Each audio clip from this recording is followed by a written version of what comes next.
la suma al cuadrado de los catetos es igual al cuadrado de la...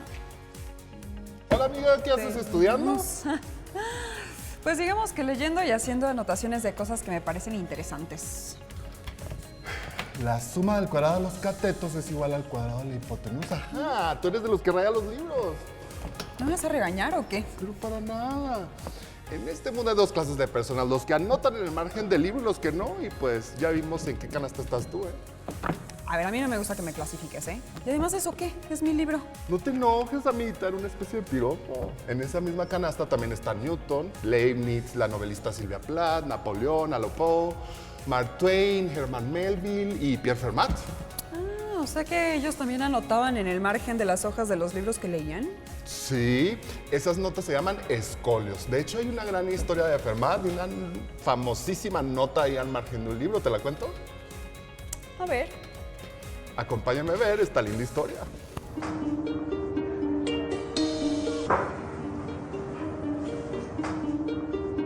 La conjetura de Fermat. Esta historia se desarrolla en París, Francia. Pierre de Fermat es un jurista de profesión, pero le encantan las matemáticas. Son su pasatiempo. Ha pasado mucho tiempo estudiándolas y a raíz de tanto interés ya ha aportado muchísimo a la geometría analítica, a la probabilidad, a la teoría de números y al cálculo. Fermat tiene la costumbre, igual que Edith Mara, de hacer anotaciones y resolver problemas en el margen de los libros. Era un día cualquiera de la década de 1630. Fermat estaba estudiando la edición bilingüe, en griego y latín, del libro 2 de la aritmética de Diofanto de Alejandría. Y junto a la pregunta 8, que habla sobre las ternas pitagóricas, hace una nota al margen que dice: Cubum autem in duos cubos. Mejor en español. ¿Es imposible separar un cubo de dos cubos? ¿O una cuarta potencia en dos cuartas potencias? ¿O en general cualquier potencia superior a la segunda en dos potencias iguales? He descubierto una prueba verdaderamente maravillosa de esto, pero este margen es demasiado estrecho para contenerla. Esta es la historia del último teorema de Fermat. Oye, como que ese Fermat sí se parece a mí, ¿no? Oye, pero a ver, tengo muchas preguntas. A ver. Primero dijiste que conjetura y luego teorema. A ver, ¿qué pasó, mi chavo? ¿Vamos a confundir a todos los que ven esta telenovela? Digo, programa educativo de matemáticas. Ah, sí, es un programa educativo de matemáticas, pero con drama. Como la vida misma, sí es spicy, sino que chiste. Espera, pero este capítulo todavía no termina. Pero Ok. tienes razón, teorema y conjetura no son lo mismo. Yo sé que una conjetura es una proposición que se supone cierta, pero que todavía no ha sido probada o refutada. ¿No? Elemental, amiga. Y un teorema es una proposición que se puede demostrar como verdadera siguiendo reglas. Y entonces lo de Fermat escrito en el libro, ¿es conjetura o es teorema? A ver, pues aproximadamente 350 años fue una conjetura, pero desde 1995, pues es teorema. A ver, más despacio, cerebrito. O sea que tardaron 3 siglos y medio en demostrar algo que Fermat dijo que podía demostrar, pero que no le cupo en el margen del libro. Pero, ¿cómo ocurrió eso? ¿Acaso Fermat tenía bajo la manga una prueba milagrosa? Pues nadie sabe, ¿eh? Mira, ¿qué te parece si primero entendemos el teorema? La conjetura. No, el teorema. No, la conjetura. Bueno, sí, teorema, porque ya está demostrado. Sí, por favor, porque ya me estoy haciendo novelas en mi cabeza. Oye, Esmera, ¿recuerdas qué dice el teorema de Fermat? Claro que sí. Casi tan bien como si yo misma lo hubiera escrito. Pero te lo voy a decir con mis palabras porque no manejo muy bien el latín. ¿Va? Va, dímelo. Ok, dice. Si n es mayor que 2, entonces no existen números enteros positivos con x, y y z, tales que se cumpla la igualdad x a la n más y a la n igual a z a la n. Pues eso que dijiste como ecuación es esto que escribí, ¿eh? Así es. Pero, ¿por qué la potencia es 2, Mara? Porque si n es 1, que es el primer número natural, tenemos por leyes de exponentes que x más y es igual a z. Y es una ecuación fácil de resolver. Sí. Así escrito es básicamente cualquier suma. Y si este tiene sería x más y igual a z.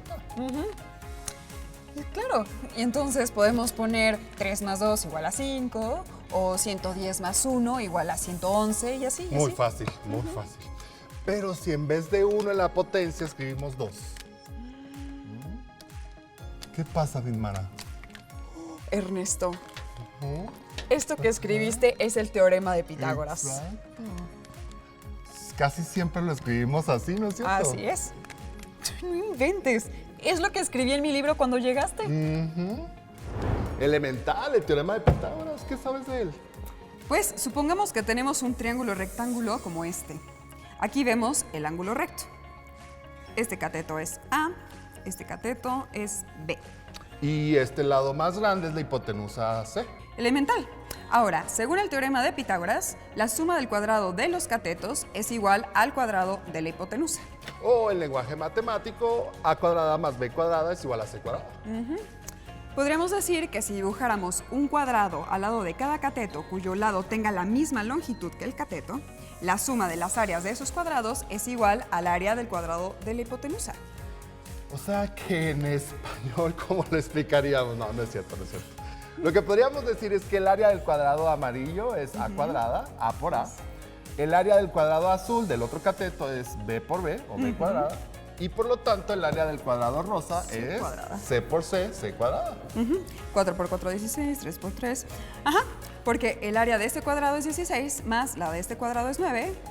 Ah, y el cuadrado de la hipotenusa es 25. Ok, se cumple el teorema cuando todo está al cuadrado. Tenemos que la potencia es 2 y que la suma del cuadrado de esos números A y B sí son C cuadrada.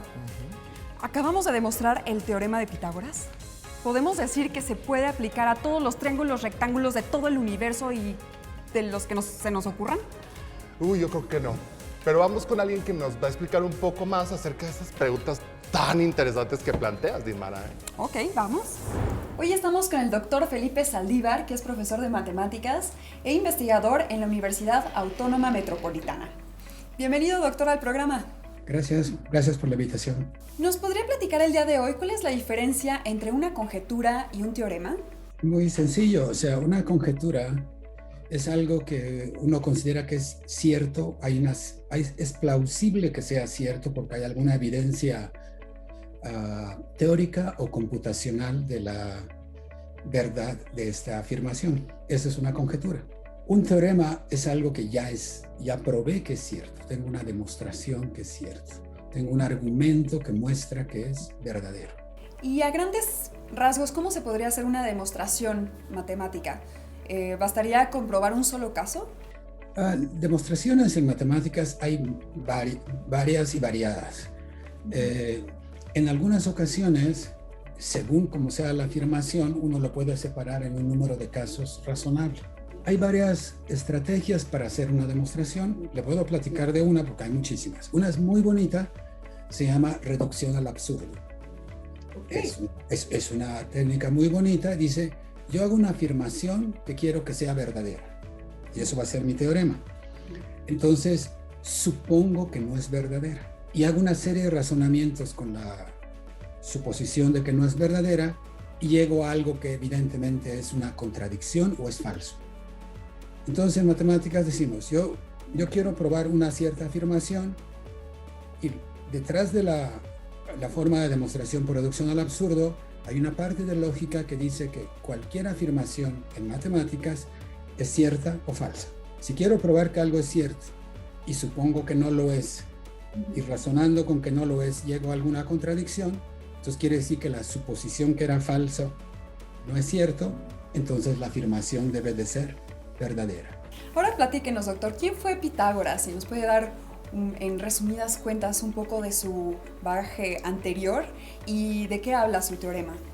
Su teorema de Pitágoras me dice que si construyo un cuadrado sobre cada uno de los catetos, tengo dos cuadrados y su lado es uno de los catetos, y construyo un cuadrado sobre la hipotenusa, el área del cuadrado que construí sobre la hipotenusa es la suma de las áreas de los dos cuadrados que construí sobre los catetos. Es un teorema geométrico muy bonito, pero los historiadores que trabajan en historia de la ciencia, en particular historia de la matemática, han descubierto que la afirmación del teorema de Pitágoras la descubrieron varias culturas previas a los griegos. En particular, en el mundo antiguo la descubrieron los babilonios en Mesopotamia, la descubrieron los griegos, los egipcios en el antiguo Egipto. Las culturas de Mesopotamia estaban en medio de dos ríos, entonces cuando los ríos se desbordaban tenían que volver a medir los terrenos para que cada quien le tocara su terreno, usaban técnicas de medición que tenían y necesitaban ángulos rectos.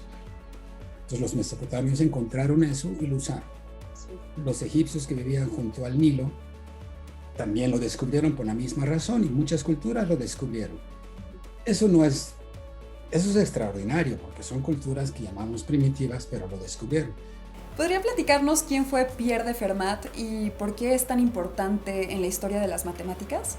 Esencialmente fue un juez, un abogado, en las Cortes de Toulouse, una ciudad de Francia. Él nació hacia 1600 y vivió como cerca de 60 años. Principalmente era juez, pero su afición fuera de las leyes era la matemática. Y Fermat está en la historia de la matemática y lo recordamos muchísimo en todas las épocas porque participó en el descubrimiento de la geometría analítica antes de Descartes, que es el que se lo atribuimos. Entonces es un precursor en muchas cosas que son muy importantes en matemáticas, pero en este contexto lo recordamos por sus aportaciones a la teoría de números o la aritmética superior. La teoría de números estudia propiedades de números enteros, podríamos decirlo, de números enteros. Doctor, muchas gracias por esta parte de la entrevista. Volvemos con usted en un momento y ustedes no se vayan, volvemos al foro. Recordemos que para demostrar un teorema tenemos que encadenar de manera lógica varias proposiciones verdaderas. Siempre empezamos con una proposición conocida que sabemos verdadera y el punto final de este camino es el teorema que queremos demostrar. Entonces, vamos a demostrar el teorema de Pitágoras usando álgebra y algunos conceptos de geometría. ¿Listos? El teorema de Pitágoras dice: en un triángulo rectángulo, el cuadrado de A más el cuadrado de B es igual al cuadrado de C. Esta es nuestra meta. Pero, ¿cuál es nuestro inicio? ¿Qué sabemos? Tomaremos como proposición inicial la construcción de este cuadrado. Cada uno de sus lados mide A más B. Entonces, el área de todo el cuadrado es A más B por A más B. Ahora, obtengamos el área del cuadrado, pero a partir del área de las figuras que lo componen. El área del cuadrado pequeño, esa que está en el centro, se obtiene al multiplicar lado por lado, o sea, C por C. El área de uno de los triángulos es A por B entre 2, o sea, base por altura entre 2. Pero como tenemos 4 de estas figuras, el área de los 4 triángulos juntos es 4AB entre 2, que es lo mismo que 2AB. Ahora sí, ¿cómo es el área del cuadrado más grande en términos de las figuras geométricas más pequeñas? A es igual a C cuadrada, que corresponde al área del cuadrado pequeño, más 2AB, que es el área de los 4 triángulos. Como ambas áreas deben ser iguales, pues nuestro problema geométrico ahora pasó a ser un problema de álgebra. Por un lado tenemos A más B por A más B y por el otro C cuadrada más 2AB. Si desarrollamos el lado izquierdo de la ecuación, el resultado es A cuadrada más 2AB más B cuadrada y el lado derecho queda igual. En esta nueva igualdad que nos queda, restamos 2AB en cada lado y tenemos que A cuadrada más B cuadrada es C cuadrada. Y esa es la proposición del teorema de Pitágoras, es decir, llegamos a la meta, demostramos el teorema. Cuando terminan una demostración, las matemáticas y matemáticos dicen: queda esto demostrado, y ponen un cuadrito como este o la abreviatura Q.E.D. El teorema de Pitágoras es un teorema tan famoso que existen varias demostraciones. ¿Te sabes alguna otra? Ay, Ernesto, pues no. Nosotros no demostramos el teorema de Pitágoras, solo lo planteamos y resolvimos un caso. Así es, pero como ya vimos que alguien más lo demostró y que es un resultado que se puede utilizar, ¿qué te parece si encontramos algunas ternas pitagóricas? O sea, 3 números que cumplan el teorema, ¿verdad? Elemental. Ahí te van las primeras 2 ternas, 3, 4 en cateto, 5 hipoteto. 5, 12 y 13. Ok, pues a ver, las mías son 7, 24 y 25. Y la otra triada es 8, 15 y 17. Ah, pues ahí te van otros 10 ternas pitagóricas. Qué bonito, qué belleza de matemáticas. Qué hermoso, qué hermoso. Y regresamos al teorema de Fermat. Sí, pues ya vimos qué pasa con n igual a 1 y con n igual a 2. Ajá. Pero el teorema de Fermat dice que si n es mayor que 2, no existen esos números enteros que cumplen la igualdad. O en otras palabras, no hay igualdad. ¿No te intriga saber quién demostró eso y cómo lo hizo? ¿Y si vamos a ver la otra parte de... ¿De esa triste historia? Bueno, de la entrevista. Sí, necesito saber el final de esta telenovela, digo, de esta historia. Continuemos con el doctor Felipe Saldívar. Doctor, ¿nos podría contar por qué el teorema de Fermat levantó pasión entre los matemáticos? En su ejemplar de la aritmética de Diofanto, él se hizo estas preguntas. Sí. Y pensó que no era posible encontrar números enteros que satisfacen lo que llamamos la ecuación de Fermat. Y entonces él, en correspondencia después, se le escribió al otro matemático y pudo ver que para el exponente 4 no existían números. Y en el margen de donde estaba leyendo un libro, hizo lo que no debemos hacer, manchó el libro y escribió: tengo una demostración de este teorema tan maravillosa, pero no me cabe en este margen porque es pequeño. Esa es una parte como romántica de la matemática, porque no sabemos si él tenía una demostración. Lo más probable es que no. Hay ideas de qué pudo haberse equivocado, porque es muy complicado, o qué pudo haber hecho. Pero es una parte que lo que usted menciona de emoción o de pasión es como una historia romántica que es probable que no haya sucedido. Entonces, ¿cuántas personas en el mundo podría decir usted que realmente entienden esto? La conjetura de Fermat se demostró ya completamente hacia 1995. La afirmación de la demostración se hizo en 93 en alguna conferencia en Cambridge, en la Universidad de Cambridge en Gran Bretaña, pero salió una dificultad que se corrigió en los meses siguientes y hacia finales del año 94, principios del 95 ya teníamos una demostración completa. La demostración la hizo un matemático británico de nombre Andrew Wiles. Entonces, ¿qué piensas de que Fermat tal vez tenía esa demostración? Esa es una pregunta que siempre nos va a quedar. La demostración de Wiles quisiera modificar un poco y decir que es un trabajo colectivo. O sea, está el trabajo pionero de varios matemáticos japoneses, Taniyama y Shimura particularmente. Taniyama falleció hacia los años 50 y Shimura falleció hace unos cuantos años, no me acuerdo, 2 o 3 años. El trabajo pionero de ellos está allá. El trabajo de Gerhard Freid, un matemático alemán que vio las ligas entre varios temas que podían llevar hacia Fermat. El trabajo de Jean-Pierre Serre, un matemático francés que todavía vive y es muy grande ahorita. Y el trabajo de Ken Rivett, un matemático de Berkeley, que son precursores de lo que hizo Andrew Wiles, que redondeó todo. Nos queda todavía la curiosidad: ¿qué tanto pudo hacer Fermat? Hay unas cosas que se pueden hacer con la herramienta clásica que él manejaba. No sé, o sea, tal vez algún día salga un matemático y pueda reconstruirlo con la herramienta que tenía Fermat, porque es una afirmación de números enteros, sencillos, 3, 4, 5, como en el caso del teorema de Pitágoras no es la conjetura de Fermat, ahí sí hay números enteros. Entonces, ¿por qué no hay esos números enteros cuando el exponente es mayor? Puede que haya un argumento sencillo, es difícil decirlo. ¿Y a usted alguna vez le ha interesado demostrar algún teorema? En general, los matemáticos vivimos de demostrar teoremas. Entonces, teoremas no tienen que ser como la conjetura o el teorema de... La conjetura es de Fermat, el teorema es de Wiles, decimos, porque Wiles lo demostró. Esos son teoremas que se dan una vez cada siglo, una vez cada quién sabe cuándo. O sea, son famosos, son preciosos, son profundos. Yo creo que los matemáticos, algunos son como gigantes de nuestra ciencia. Entonces les agradecemos que a veces podamos entender qué hacen estos gigantes de nuestra ciencia. Pero para que haya gigantes a veces tiene que haber pequeños que andan por abajo en la Tierra.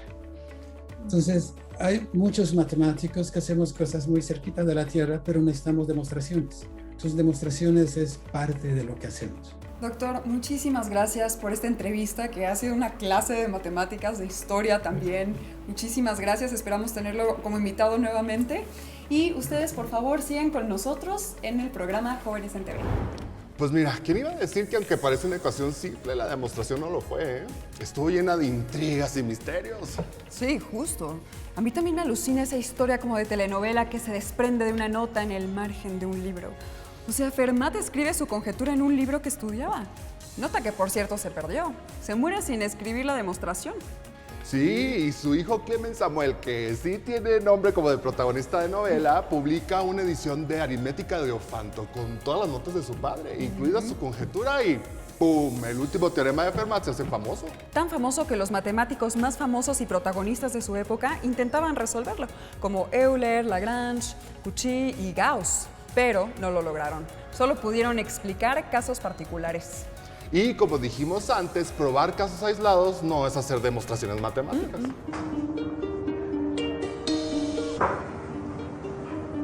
Pasaron más de 350 años. Andrew Wiles tenía 10 años cuando leyó la conjetura de Fermat por primera vez y la entendió. Pues el enunciado es bastante sencillo y se propuso demostrarla. Sí, Wiles estudió matemáticas y se volvió investigador. Dedicó 7 años a trabajar en solitario porque le daba un poco de pena que sus colegas supieran que estaba trabajando en la conjetura de Fermat. Inventó matemáticas, usó resultados modernos como un teorema llamado Taniyama-Shimura. En 1993, a los 40 años de edad, con su trabajo basado en algo llamado curvas elípticas semiestables modulares, demostró el teorema de Fermat, pero el trabajo tenía un error. Se sintió muy avergonzado y se volvió a encerrar durante 2 años a trabajar para tratar de solucionar ese error. En 1995, el matemático inglés Andrew Wiles demuestra la conjetura. Nada más y nada menos que resolvió el problema que venía volándole la cabeza a los matemáticos desde hacía 350 años. Ganó el premio Abel. Pero la medalla Fields no se la dieron porque ese premio solo se lo dan a los matemáticos menores de 40 años y Wiles ya tenía 42 cuando dio a conocer su resultado corregido. O sea que si Fermat tenía una demostración no fue la de Wiles, pues muchas matemáticas que usó el matemático inglés ni existían en la época de Fermat. Así es.